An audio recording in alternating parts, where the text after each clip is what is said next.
and welcome back. My name's Alison, the online piano and the online violin tutor. Welcome to bonus lesson 2 from Learn to Play the Piano book 3. This is a follow-on series from my Learn to Play the Piano books 1 and book 2. What's new for book 3 is that it actually comes available with a song book 3 as well. Now, song book 3 is full of 10 pieces which have some classical, well-known classical pieces in and some original pieces in, and basically they are all the kind of additional pieces that go hand in hand with everything that you've learned in book 3. So the links of where you can buy these books will be coming up just above my head here, or I'll put a direct link in the description bar underneath this video. These books are a 100% downloadable book, which means that you can buy and print them out wherever you are in the world. These are just copies that I have printed out on my home printer, and I've just bound them up myself for the purpose of this video. So let's get on with the lesson. Just before I go any further, I just want to point out that you might see that the book is blurred. This is just to protect the copyright of the book for this video. When you buy and download your copy of the book, you'll obviously get a crystal clear version. So bonus lesson 2 is talking about 5 broken chords. These were the scales and arpeggios that we covered in book 2, and they are C major, F major and G major, and A minor and D minor. You might realise that I didn't put a D major in. That's just because I felt at this point D major was just a little bit too complicated, especially since broken chords are something new that we haven't quite done yet, and they can get a little bit confusing until you're used to them. So basically you've just got some information on here that you can read and digest, but our broken chords are a kind of a hybrid version of an arpeggio. So remember, arpeggios are... So broken chords are based on that. You're still going to be playing the first, third and fifth note of the scale. So if it was C major, first, third and fifth note of the scale, obviously the same note at the top there. Broken chords are just a variation of that. So they're just kind of messed around arpeggios, if you like. So that's pretty much it. So a broken chord is this.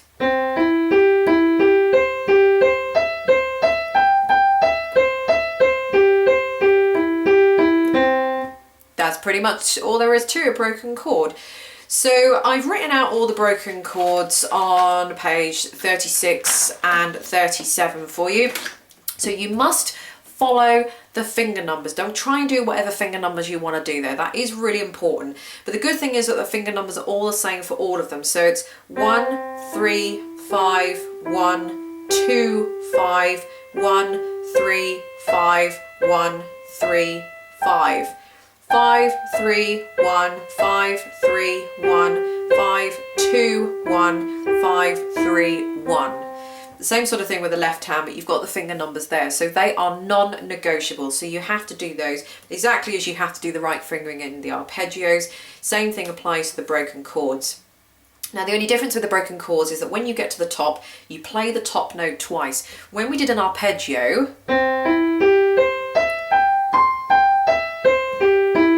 when we hit that top note, we just came straight down, the same as we do with a scale.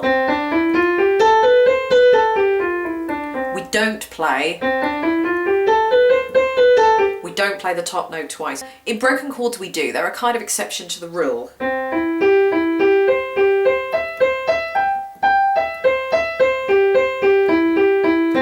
So you do play the top note twice.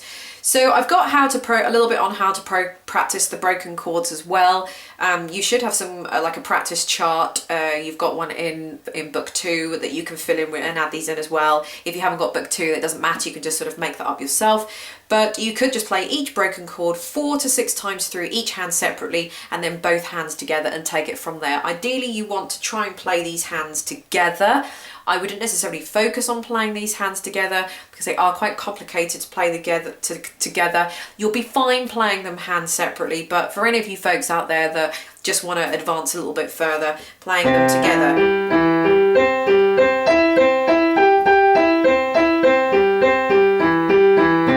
Want to play them together, that's absolutely fine. So anyone that feels a little bit more advanced can go ahead and do that. So I'm going to just play them hands separately so you can see them. And this is C major with the right hand.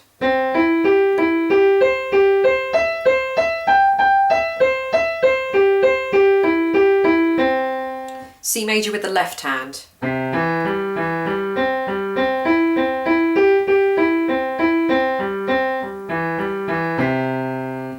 moving on to F major, exactly the same fingering, exactly the same pattern of notes, we're just moving up to F major.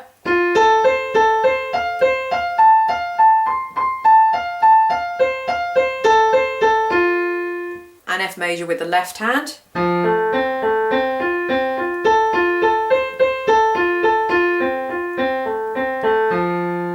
And G major with the right hand.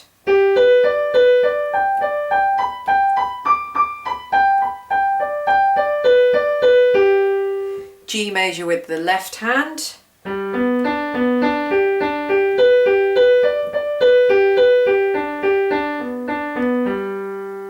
And D minor with the right hand.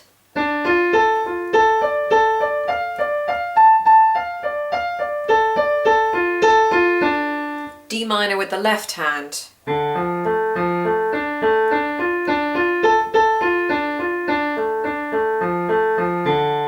A minor with the right hand.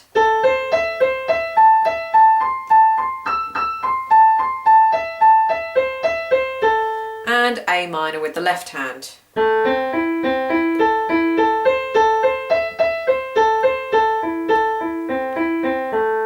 So I hope you've enjoyed this book series of lessons, and the links to where to buy all the books as usual will be in the description bar directly underneath. So thank you very much for watching, and I will see you all very soon to go through book 4.